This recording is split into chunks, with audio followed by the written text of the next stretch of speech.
Vote না দিলে বাড়িঘর জ্বালিয়ে দেওয়া হবে, কথাটা কোনো সিনেমার ভিলেনের সংলাপ নয়, এটি বাস্তবের মাঠ কাঁপানো এক নেতার হুঙ্কার। দেবিদ্বারের সাধারণ মানুষকে জিম্মি করে ভয় দেখিয়ে নিজের ক্ষমতার দাপট টিকিয়ে রাখার এই উগ্র মানসিকতাই মঞ্জুরুল আহসান মুন্সীকে রাজনীতির এক বিতর্কিত চরিত্র হিসেবে দাঁড় করিয়েছে। কুমিল্লা ৪ আসনের ৪ বারের এই সাবেক সংসদ সদস্য দীর্ঘদিন ধরে নিজের রাজত্ব কায়েম করে রেখেছিলেন পেশি শক্তি আর ভয়ের পরিবেশ তৈরি করে। কিন্তু শেষ রক্ষা আর হলো না। ক্ষমতার দম্ভ, দুর্নীতির পাহাড় আর দলীয় শৃঙ্খলা ভঙ্গের অভিযোগে শেষমেশ নিজের দল থেকেই তাকে অত্যন্ত অপমানজনকভাবে বিদায় নিতে হলো। গত ১০ তারিখে বিএনপির সিনিয়র যুগ্ম মহাসচিব রুহুল কবির রেজভী স্বাক্ষরিত এক বিজ্ঞপ্তিতে সাফ জানিয়ে দেওয়া হলো দলে আর জায়গা নেই মঞ্জুরুল আহসান মুন্সীর। কারণটা পরিষ্কার, দলীয় শৃঙ্খলা ভঙ্গ।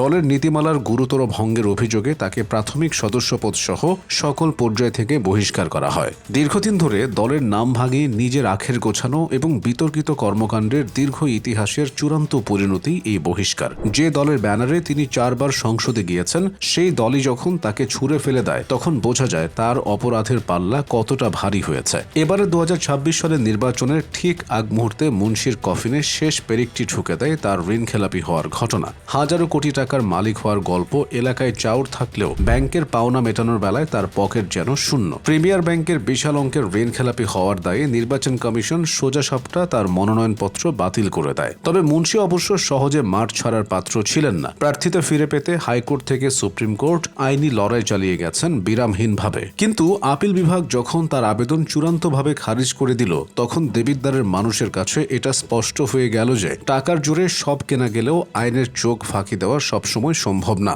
ফলে ২০২৬-এর নির্বাচনে তিনি অযোগ্য ঘোষিত হন। মুন্সীর এই পতন কিন্তু একদিনে নয়। ইতিহাসের পাতা উল্টালে দেখা যায় ২০০৭ সালে সেনা সমর্থিত তত্ত্বাবধায়ক সরকারের আমলে যখন দুর্নীতিবাজদের বিরুদ্ধে খড়গহস্ত হয়েছিল যৌথ বাহিনী, তখন সেই তালিকায় উপরের দিকে ছিল তার নাম। 1-11-এর সেই উত্তাল সময়ে যৌথ বাহিনী তাকে গ্রেফতার করে আর বেরিয়ে আসতে থাকে তার দুর্নীতির ভয়াবহ সব চিত্র। ক্ষমতার অপব্যবহার করে কিভাবে অবৈধ সম্পদের পাহাড় গড়েছিলেন তিনি, তা দেখে দেশের মানুষ হতবাক হয়েছিল। ২০০৮ সালে বিশেষ জজ আদালত তাকে অবৈধ উপায়ে সম্পদ অর্জন এবং সম্পদের তথ্য গোপনের দায়ে দীর্ঘ ১৩ বছরের কারাদণ্ড দিয়েছিল। যদিও পরবর্তীতে আইনি প্রক্রিয়ায় তিনি উচ্চ আদালত থেকে খালাস পেয়েছিলেন, কিন্তু সেই সময়ে তার দুর্নীতির যে ফিরিস্তি জনসমক্ষে এসেছিল তা মানুষের স্মৃতি থেকে মুছে যায়নি। শুধু টাকা বা সম্পদ নয়, আইন ভাঙাতেও মুন্সী ছিলেন দক্ষ। ২০০৮ সালের ২৯ ডিসেম্বর নির্বাচনের দিনের ঘটনা তার বেপরোয়া রাজনীতির আরেকটি বড় প্রমাণ। নির্বাচনী আচরণবিধি তোয়াক্কা না করে তিনি এমন পরিস্থিতি তৈরি করেছিলেন যে ২০০৯ সালে একটি ম্যাজিস্ট্রেট আদালত তাকে ৭.৫ বছরের কারাদণ্ড দিতে বাধ্য হয়েছিল।